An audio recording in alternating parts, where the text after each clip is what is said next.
ألا من كنت مولاه فهذا علي مولاه. اللهم وال من والاه وعاد من عاداه. The very first thoughts when I heard about the tragedy of Karbala was just confusion, because up until that point I'd been learning about Islam. Obviously I understood certain details of Islam, and I understood fundamentally that all Muslims loved the Prophet Muhammad sallallahu alaihi wasallam and loved his family, and so I'd understood that that this just seemed natural that all Muslims were one and unified in their love for the Prophet. So it was just absolute confusion as to, first of all, hearing that the grandson of the Prophet was killed, and that seems to be a huge event in history, in the history of Islam, but then finding out that that it was actually done by Muslims. This was very confusing. So it kind of instigated a curiosity to try and find out more, because it just didn't seem to tie in with everything else I'd found out about Muslims and all being one and one ummah and the brotherhood between Muslims. And so it was just really confusing, to be honest, and just really wanted me to go out and I just wanted to go out and find out more detail as to how and why, and the details around it. When I first started looking into Islam, I wasn't really looking at the different sects, be it Shia or Sunni. It was just fundamentally about belief in God, belief in one God, belief in praying and not drinking alcohol and fasting and all the practical things that are going with it. But I guess this is one of the main things which made me sort of interested in the sort of sects and why there's different schools and different understandings, because really to understand, I mean, when you first come across the story, this report that the Prophet Muhammad's grandson was killed by Muslims, the next question has to be why or how. And so then I started to look into how the different sort of schools and branches of people had emerged, how there came to be two different groups which were fighting. And so then that sort of led back into further research to find out that actually it wasn't the first time it happened, that they'd already, almost as soon as the Prophet sallallahu alaihi wa alihi had passed away, that there started to be some sort of disagreements amongst the Muslims. And so actually that kind of provoked me and made me want to look more into the history of Islam and to find out the history after the Prophet, and to find out actually what had happened, and how the different parties had emerged. So one of the first sources I read was a book which was given to me by a friend, Then I Was Guided, which I'm sure many people have read, and that really helped to explain a lot of the details, because it gave a very sort of personal account and a very sort of almost sort of simple explanation of from the very time that the Prophet died, all the way through what happened with the Khilafat, why there was a difference, what gave rise to the political differences between Muslims, why you had this sort of opposition to Ahl al-Bayt, and actually, to be honest, just the significance and importance of Ahl al-Bayt. So once I came to understand that, then it started to make a lot more sense, because you find similar things, for example, in Christianity. There were different schools after the time that Nabi Isa was raised to heaven. So you have different, you had, for example, one of his cousins was leading a school who completely condemned those who called Jesus, Nabi Isa alayhi salam, or Jesus, the Son of God, or attributed any divinity to him. And then there was others who believed that actually he was divine and had their own ideas, and you had this sort of disagreement and conflict between the different schools. So then I could start to understand that actually there was, that this was part of something which happens with other religions as well, that in the absence of the messenger of the Prophet, that afterwards you do get these schisms, and it just seemed natural, and you can understand why it happens, because you have so much power which goes with religion, and so I started to understand that actually what happened in Karbala was a continuation of what had happened since the time that the Prophet passed away, and then you could start to understand that this is basically just human nature. It's part of what will always happen as you have a struggle for power, basically. And it was also important, it was really important for me to understand at that stage, because when you start to get into these questions, I know many people avoid looking at the history of Islam for this reason, because they say it causes, it can cause fitna, or like a disagreement or problems between Muslims. But as I started to look more and more, I can understand that actually it wasn't a problem within the religion itself. It's a problem, it's an age-old problem which will always exist and always has existed, of people wanting power and fighting over power.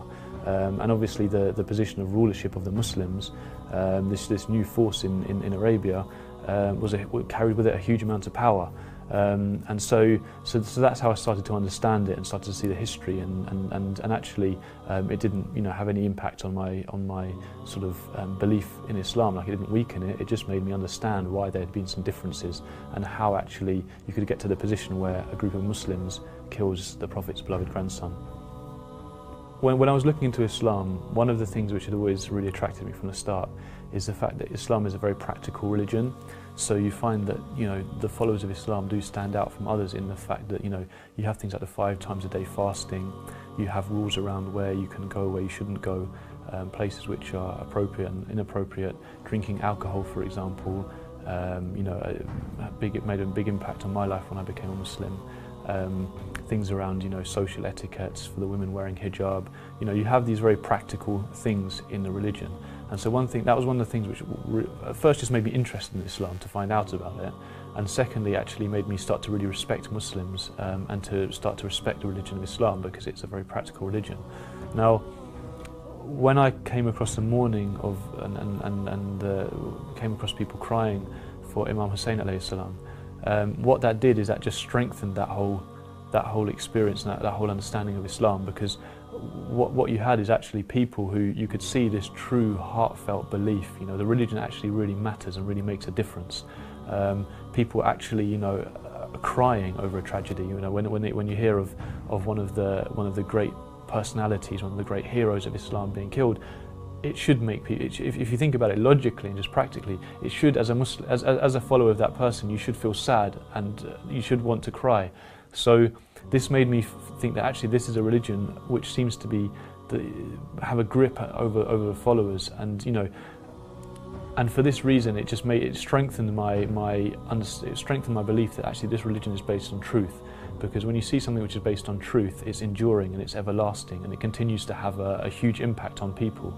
And you can see this because I'd been, for example, previously to becoming Muslim, I used to be a Catholic, and we used to attend every year at Easter we would go for the Good Friday memorials and services, which remember where the supposed crucifixion of Jesus was remembered. And I remember once I saw like one person crying, but generally you'd have people just standing and watching.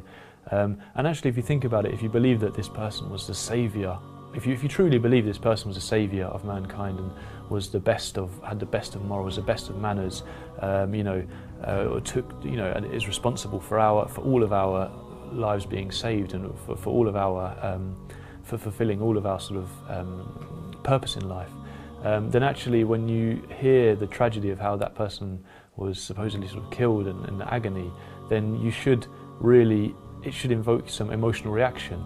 And so I hadn't actually really thought about it too deeply until I had something to compare it against, because with Muslims in Islam you have this belief of the importance of the message of Islam, obviously, and that this was maintained by the Prophet's Ahlul Bayt.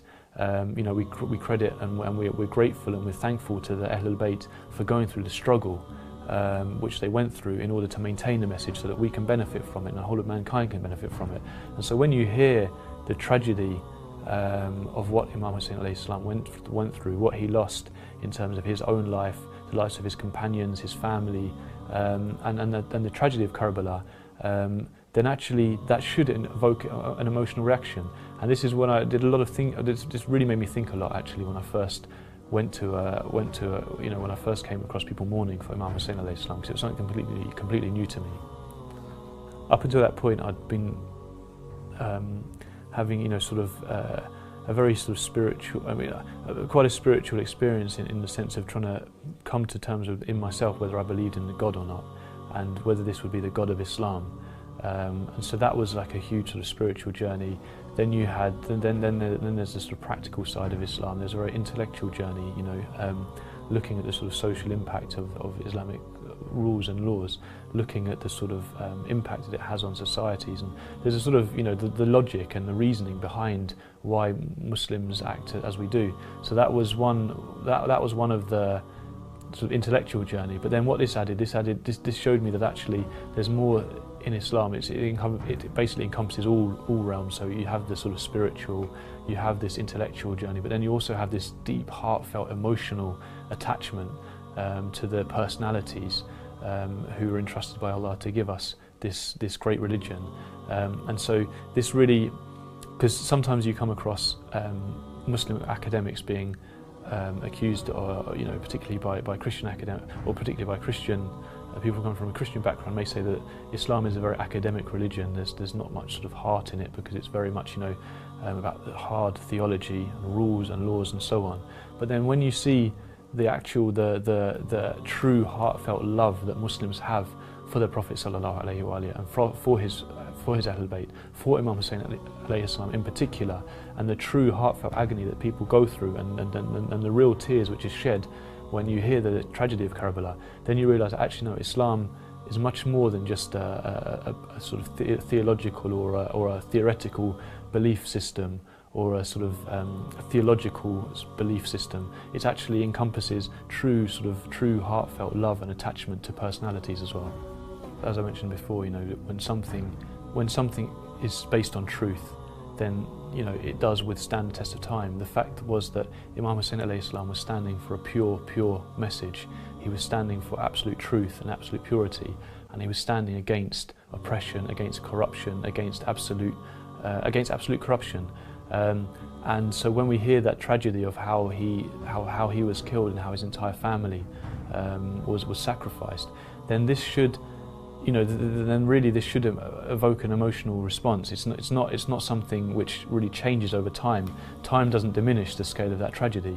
So if we are true lovers of our religion, and we're true lovers of the Prophet and of his Ahlul Bayt, then it should still invoke that. So that's one thing. But I think the bigger thing for me as to why, particularly if I was explaining this to a non-Muslim, then one of the biggest things is that Islam is a very practical religion. It shapes out, Muslims today share a lot more in common with Muslims 1400 years ago than maybe the case with other religions. 1400 years ago, alcohol was prohibited, and Muslims today still don't go to the bars, don't go to pubs, and don't drink alcohol. This is a huge sort of change in the shape of our lives. Muslims 1400 years ago were praying 5 times a day, and in a particular way, using particular words and a particular method, and we're still doing it exactly the same today. The Muslim women 1400 years ago had a certain code of modesty, which is designed to sort of protect and preserve their sort of character. And today, in this world where so much has changed, and different times and cultures and everything has come and gone, still have that same code and that same morals and ethics. So we're still very much attached to our religion as it was when it was brought to us. So this is why we have a very strong connection with our religion. And secondly, I think this strengthens our connection to those who were entrusted by Allah subhanahu wa ta'ala to bringing this religion to us and for protecting this message. So me as a person today, I've benefited from so much in Islam. I could talk all day about the benefit of Islam, from what I've gained from fasting, what I've gained from having the 5 times a day prayer, from having been encouraged to get married, from being encouraged to stop drinking alcohol, to doing this, to earning the right kind of income in a lawful way. So much benefit, and many people who have become Muslim will say the same thing, how your life is revolutionized after you become a Muslim because of the benefits that Islam brings. And so I think it's because of that appreciation, because that our religion has a real impact on our lives, that we have that strong connection to the ones who brought it to us. We have that strong appreciation. And so for that reason, the tragedies which inflicted them, the love which we have for them, it lasts over time, just as our religion has done. My first Muharram, I have to say, the experience was just electrifying. Like, it's something so, particularly for an English person, right? We're not very emotional typically, okay? We'd, stiff upper lip and everything else. So to go to a place, and particularly you'd find like young men, English background, male, you would typically expect, to be sort of, being sort of emotional and crying is not really sort of something which would be encouraged into a sense. But then go to a centre and finding actually young men and young women from all over different parts of the world, different backgrounds, you know, coming together and having that genuine, heartfelt, emotional experience and crying and remembering this pure personality and this pure sacrifice that he gave. I just found it such a powerful experience. You know, you don't growing up in a Catholic background, you're not used to seeing 16-year-olds, 17-year-olds, you know, people coming in wearing a baseball cap and then taking it off and crying for a pure personality and out of respect and reverence for someone who's from the highest of Allah's creation. So that was an amazing experience for me. And then I remember the other thing was about that first Muharram is that we went from one centre. I remember just travelling all over London from one centre to another centre, and so we'd go from one where everyone was crying and remembering the tragedy, and then we go to another centre and people are staying up all night just talking, discussing religion, you know, discussing the lives of the Ahlul Bayt, discussing, you know, opening up Quran and just talking and going through different things, and very intellectual experience as well. And then coming to the morning and people start, and the mosques start filling up again, and the emotional atmosphere starts again, and the speakers come. And I remember just that whole experience, you know, just seeing that there was people just staying up all night and travelling around, purely and this really sort of spiritually high charged environment was just amazing, because I think that's one thing about the tragedy of Karbala, is it makes you really think and reflect on yourself, because this thing of standing up for good against evil is something, or standing up for what is right against what is wrong, is something which everybody is going to have at some point in their life. We have it every day, and so to be able to sort of reflect on that and to think of that, you find that everyone in the centres, everyone who's staying up all night and travelling around, everyone is on a much more sort of spiritually highly charged sort of plane, if you like. And so just being a part of that and being able to experience that, particularly from someone, you know, who had never seen anything like that before, I mean, it was just completely new, it was absolutely electrifying for me. And I remember the first couple of years when I would go to the memorial from Imam Hussein alayhi salam, what I found was that I would stand in awe and I would be attracted towards the fact that people had this heartfelt attachment and had this emotional attachment and love for their Imam. And so that was something which I was almost still like an observer watching and just still being attracted to. And as time went on, I would start to get more of a connection with the Imam, and I would start to actually feel more sad myself. So that was like a gradual progress. But still I would find that I would be not for example crying in the majlis, you know, when the tragedy was recited, and so for a while I was starting to think, like, is this just because, you know, am I just destined to be this because I'm this English guy and we just don't cry and it's hard for us, and, you know, is that how it is? So that was the earlier experience where I used to feel sad, but I still used to feel like a bit of an observer, and I still didn't used to feel that full attachment to the Imam. And then alhamdulillah, around 4 years ago, 4 or 5 years ago, I was blessed with the opportunity to go and study in Syria for a year. And in that year, I had a lot more time to actually start to study and look at the words of Ahlul Bayt alayhim salam. And I started to read the one particular book I studied which changed everything. I mean, this is might sound strange to say that this changed my experience of Ashura, but the book I read and studied was Kitab al-Tawheed by Sheikh Saduq. And so when I read this book, I didn't realise it, but I still had so many questions about actually the belief in God, belief in one God, Tawheed, you know, what is this, you know, the connection to Allah subhanahu wa ta'ala and the understanding of our relationship with Allah subhanahu wa ta'ala. And so when I read this book, it answered so many questions for me, and it answered so many questions which I didn't even know I had in the first place. It was it revolutionised my understanding of life, of Islam, of everything. I mean, it just absolutely changed my life reading and studying this book. It was after reading this and actually reading the words of Ahlul Bayt that's when I started to get such a strong attachment to the Imams. And the next Muharram which came around, when I was sitting in that majlis, I remember hearing the tragedy being recited, and that's when my heart felt like it was being ripped from my body. And that's when just tears started flowing, and I was just absolutely uncontrollable, like emotions. And that's when I realised, because up until that point, I hadn't actually known my Imam. It's not until I actually understood Tawheed, and it's not until I understood what he was bringing and what he was teaching and the beauty, and I could see that actually what he had died for and what he had lived for, that's when I got the attachment. to him, and that's when really Muharram Ashura has just changed forever after that for me completely. The one person, and I'm sure I won't be the only person to say this, is Hur, because he really demonstrates to us that no matter how deep you think you've gone down the wrong path, no matter how much you think no matter how close you are on the brink of Jahannam, of hellfire, no matter how bad you've been, there's always that chance that actually in a split second you can change everything, because sometimes we think like that. Sometimes we think, I want to change gradually, or I'm not ready to change now, at the moment I'm not spiritually ready, or whatever reason it is. You find it, I'll quit this later when I get married, for example, or I will do this, I just don't have the strength to do this right now, inshallah later on when I'll be more religious, I'll change these things about myself. But then you find that actually the example of Hur is that he was in the darkest place, he was in the worst place, he was in the army fighting against Imam Hussein alayhi salam, fighting against the person who had been appointed by Allah subhanahu wa ta'ala to protect the religion of Islam, and he was one of the ones trying to wipe that out and to kill him. So you couldn't be in a worse position.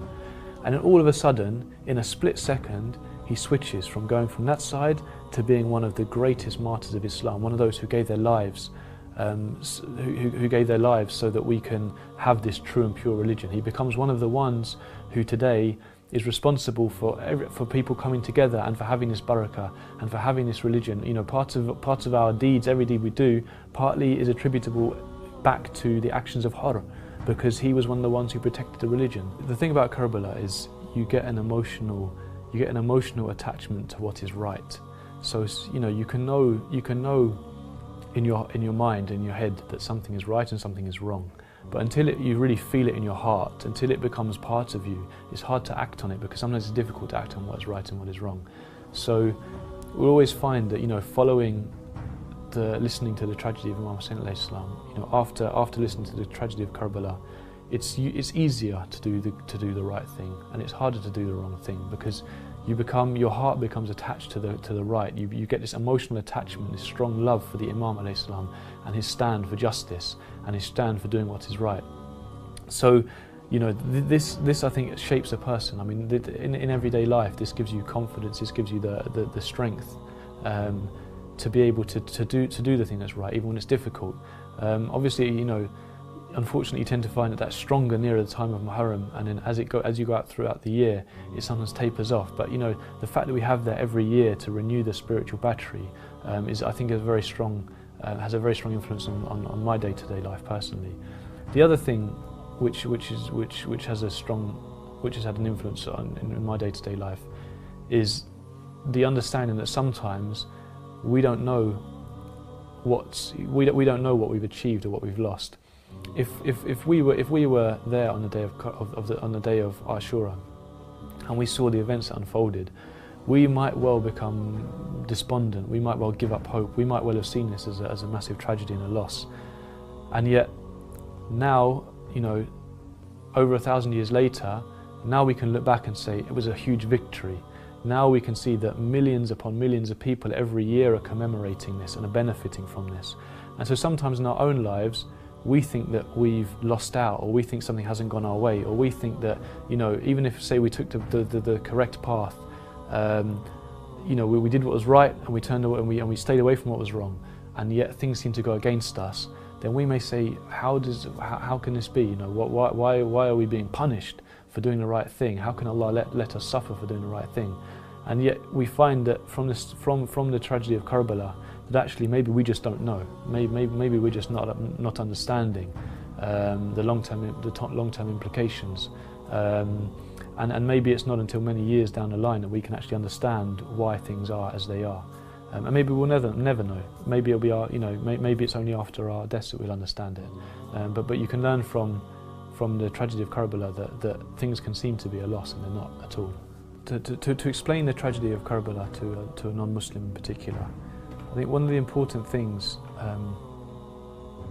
is that every single person, if they're Muslim, non-Muslim, if they're whatever, even if they're atheist, everyone has this thing in their heart, this fitrah, which knows right from wrong. It's in there within every single person, So when you put the tragedy of Karbala in the understanding of absolute right from wrong, it's something which everyone can understand. It's standing up for justice, standing up for equal treatment of people. It's standing up for basically what everyone recognises to be right, against despotism, against oppression, against cruelty. So this is something which everybody can understand.